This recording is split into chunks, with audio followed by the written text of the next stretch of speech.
एक बार एक कवि हुआ करता था। उसकी माली हालत इतनी खराब हुई कि घर में खाने के लाले पड़ गए।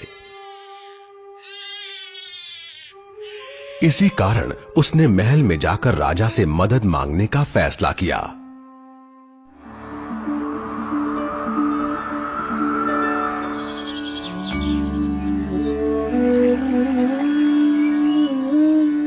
राजा के बुलाए जाने पर उसने अपनी कविताएं पढ़नी शुरू कर दी। वाह वाह वाह वाह वाह वाह। राजा बहुत प्रसन्न हुआ और उसने कवि से अपना इनाम मांगने के लिए कहा। कवि ने मोहरों से सजे शतरंज की ओर इशारा करते हुए कहा, महाराज, अगर आप पहले खाने में चावल का एक दाना रखें और हर खाने के लिए उसे दुगना करते जाएं, तो मैं समझूंगा मुझे मेरा इनाम मिल गया। बस इतना ही? राजा ने पूछा। सिर्फ चावल का एक दाना और सोना नहीं? जी हाँ महाराज। तो फिर ऐसा ही हो। दरबारियों ने चावल के दाने रखने शुरू कर दिए। पहले खाने में 1, दूसरे में 2,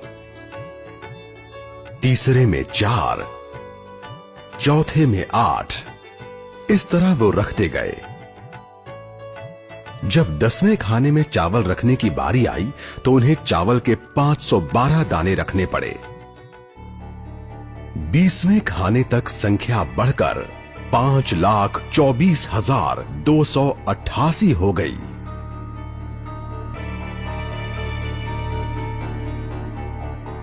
आधे हिस्से तक आते आते 32वें खाने में चावल के दानों की गिनती 214,74,83,648 हो गई। जल्द ही गिनती अरबों खरबों में बढ़ गई। आखिरकार अभागे राजा को अपना पूरा राजपाट उस चतुर कवि के हाथों सौंपना पड़ा। और इसकी शुरुआत चावल के सिर्फ एक दाने से हुई थी। कहानी की सीख, चक्रवृद्धि की ताकत को कम नहीं आंकना चाहिए।